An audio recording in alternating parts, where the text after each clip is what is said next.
Welcome to the Powerful Podcast, where you will learn the marketing, strategies, and beliefs to grow your dream business. Totally possible, and I'm so excited to share this with you. I'm Almira Bardai, and I grew and scaled my own business from zero to multi-millions and sold the business. And now I'm here to teach you exactly how to grow and scale your business from 6 to 7 figures and more with ease, simplicity, joy, and fun with, of course, strategy, mindset, and marketing to take you to that next level.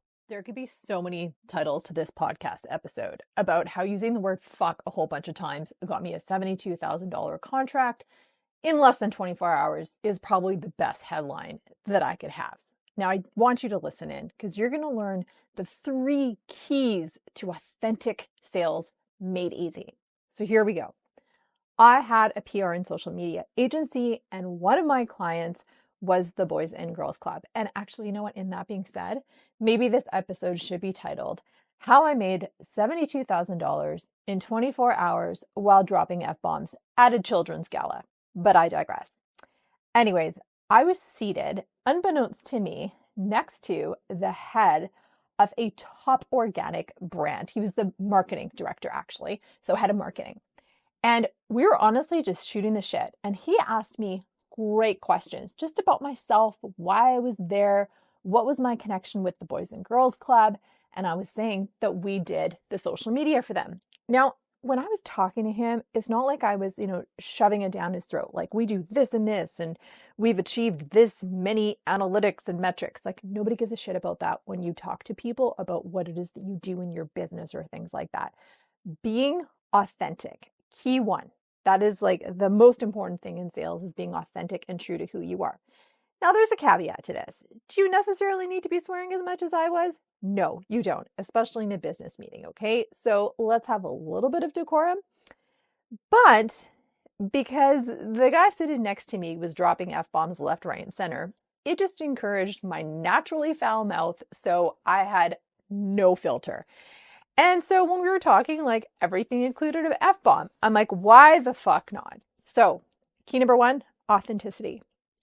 Number 2 in sales is relationships.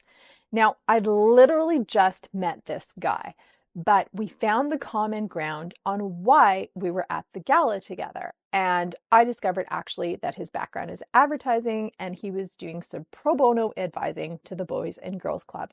So we found a connection in our work. And then we weren't having boring work talk. We talked about our histories, like, we're both in Vancouver. Did you work here? What do you love about it? But in a really authentic way. Otherwise, the whole conversation could have been a fucking snooze fest. So we built a relationship based around the fact that we were in a room together. And again, not just like, why are you here at the gala? Why are you here at the gala? We found some common and interesting ground to begin fostering a conversation about the work that we do, and also about the value of the Boys and Girls Club and why it was so important to us. And I'm so passionate about the organization and the work that they do. And as I was talking about it, it was so clear. And same thing with him as it came through. And truthfully, I wasn't even selling my services, and when you are doing sales, you don't want that ram it down your throat, hard sales of pitching somebody really hard. When you're having a genuinely authentic conversation and you are authentically you, again, it does not need to involve 72 times of saying fuck, which is, I'm sure, how many times or more that I use throughout the evening. But when you're authentic in who you are and you are showing up as such, because we're uniquely made, everybody wants to work with amazing individuals. Let yourself shine and be honest. Without the arrogance, by the way. This is not about making yourself be arrogant. There's a difference between arrogance and authenticity, being truly who you are. That's magnetic. And so, first key in sales, being authentic. Number 2, developing that relationship, having a conversation with people. And then number 3 is how you talk about the work that you do. And so an example of this is that if you're at a networking event, you're not just walking up to somebody, shaking their hand and saying, hi, I'm Almira, this is what I do. Nobody cares. Have a conversation about them. And that was one of the other key pieces in having this conversation at the gala with my table mate, who would later become a client, was that I was asking about him. There's that quote by Maya Angelou, people will remember how you made them feel. they won't remember what you said, but they'll remember how you made them feel.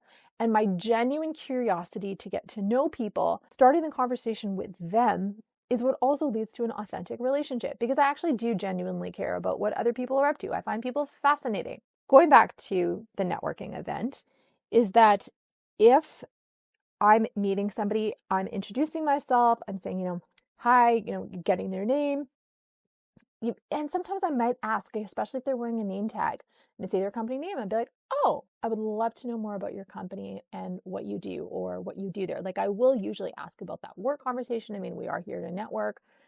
And then I might ask them about something that's happening in their industry. I happen to read a lot.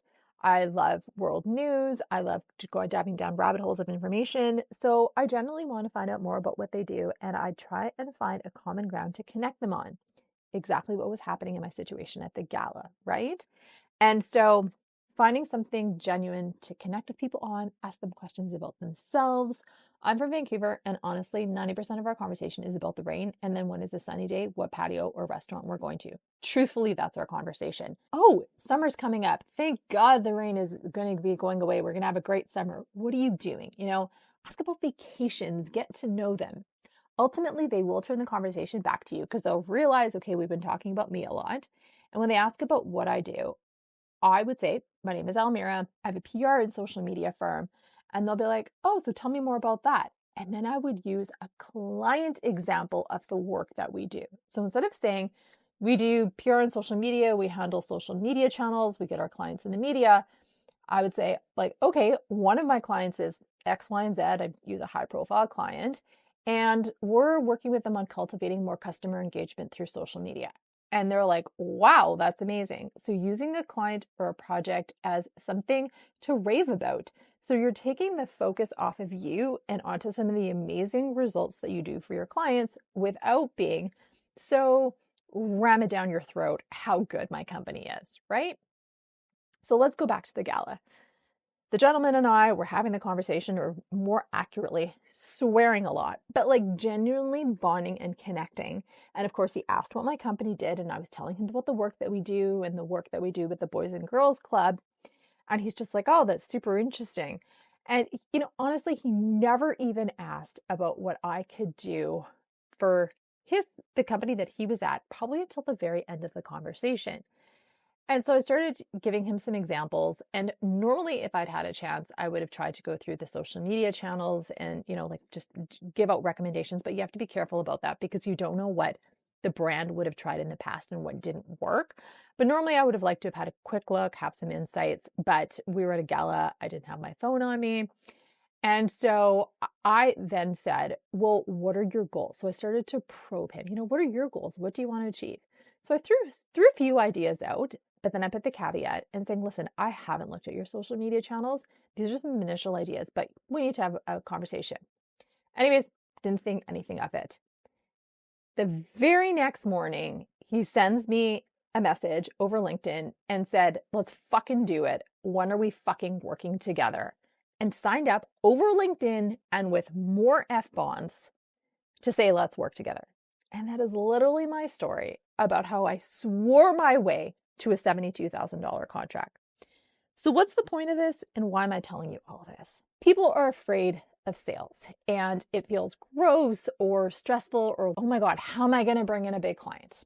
There's different ways about how you might get in front of a bigger client. That's a whole other podcast episode.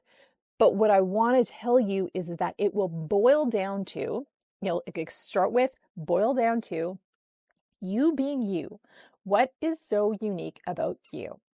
And with my old agency that I had, we didn't have any different technology than anybody else. We didn't have a specific methodology. Like, we were fairly low tech, but our process was authentically driven. But our secret sauce was our customer service, how we treated the clients and our relationship with the clients. And that is genuinely why we kept renewing our contracts with clients for 10 years, or why clients wanted to work with us, is because it was relationships and how we treated them in our customer service. I mean, it wasn't even customer service. It was like family service. We got so close with the clients. And if you had told me at the beginning of starting that company that I would renew my clients for years on end because our USP was client service. I would have been like, are you fucking kidding me? Like, it doesn't make sense. It doesn't. I mean, typically, when you look at the world out there, people make more money because of technology or whatever it might be. But when your sweet spot is treating people well, getting to know them well, that busts everything else out of the water because people are humans and they want to be connected. So when you are in the sales process, growing the business, do not forget about the relationships. Be authentic and genuinely want to get to know people. Those are the keys to getting those sales, to growing the business, and has so many repercussions everywhere. And as I say, if you can get an F-bomb in there, why the fuck not? Because that's how I do business. I hope you've enjoyed this show. Thank you so much for tuning in to the Powerful Podcast. I've so enjoyed sharing all of my insights, all my mistakes, all of my learnings as I grew and scaled my business from 6 to 7 figures. If you enjoyed this, please leave us a review. And then I'll send you back my top 3 ways to make $10,000. And I tell you, they're super easy, super creative, and super easy for you to implement. So please drop us the review, send it over, and we will send you back with my top 3 ways to make $10,000.